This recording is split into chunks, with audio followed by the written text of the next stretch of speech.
ஏடி இப்படியே உட்காந்து டிவி பார்த்துட்டே இருக்கே, ஒரு வேலைக்கும் போறதில்ல ஒண்ணுக்கும் போறதில்ல, நேரத்துக்கு நல்லா கொட்டிக்கிறது, பிள்ளையும் பாக்குறதுல ஒண்ணும் பாக்குறதுல, உட்காந்து டிவி பார்த்துட்டே உட்காரு. வீட்டு வேலையெல்லாம் எவன் பாப்பேன்? எந்திரிச்சு போய் பாருடி. எல்லா வேலையும் முடிச்சுட்டு தான் டிவி பார்த்துட்டு இருக்கேன். லட்சணத்தை நான் உள்ள போய் பார்த்துட்டு வந்தானே சொல்றேன். காப்பி போட்ட சட்டி விளக்காம இருக்கு, சோறாக்குன சட்டி விளக்காம இருக்கு, இதெல்லாம் போட்டுட்டு வந்து உட்காந்துட்டு இப்ப சட்டம் பேசிக்கிட்டு இருக்க. உருப்படியா ஒரு வேலையை செய்ய போ. இப்படியே நீங்க எல்லாம் பேசுறீங்கன்னு தான் நான் வேலைக்கு ரெடி பண்ணிருக்கேன். நாளைக்கு வேலைக்கு போறேன் அத்தை. வேலைக்கு போறியா?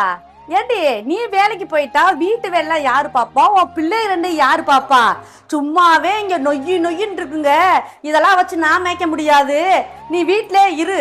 அந்த வீட்டுல இருந்து ஒரு வேலையும் பாக்குறது இல்ல, பிள்ளைகளையும் நான் பாக்குறது இல்ல அத்தை. அப்புறம் என்ன, நான் வேலைக்கே போறேன் அத்தை. நீங்க பாருங்க. வேலைக்கு போறதுக்கு முடிவு பண்ணிட்டேல. உங்க ஆத்தாக்காரி வீட்டுல போய் ஒரு 2 பிள்ளையை விட்டுட்டு உங்க அண்ணன் முன்னாடி பாத்துக்கட்டு. உங்க ஆத்தா வந்து இந்த வீட்டுல வேலையெல்லாம் முடிச்சு வச்சுட்டு போ சொல்லு. அப்படிதான் நீ வேலைக்கு போ, இல்லன்னா வீட்டுல இரு. நான் சம்பாரிச்சு இந்த வீட்டுக்கு தானே போட போறேன், அதுக்கு எதுக்கு எங்க அம்மா வந்து இங்க எல்லாம் வேலை பார்க்கணும்? என்ன பேசிக்கிட்டு இருக்க? நீ தான் வீட்டு வேலையை செய்யறதுன்னு சொல்றீல, அவ வேலைக்கு போட்டோம், அதுல உனக்கு என்ன பிரச்சனை? இப்ப வேலைக்கு அவ போயிட்டா இந்த வீட்டுல அவ பாக்குற வேலையெல்லாம் யாரு பாப்பா? அப்புறம் என்னம்மா, நீ தான் எப்போத்தாலும் அவ வேலை பார்க்க சொல்லிட்டு இருந்த.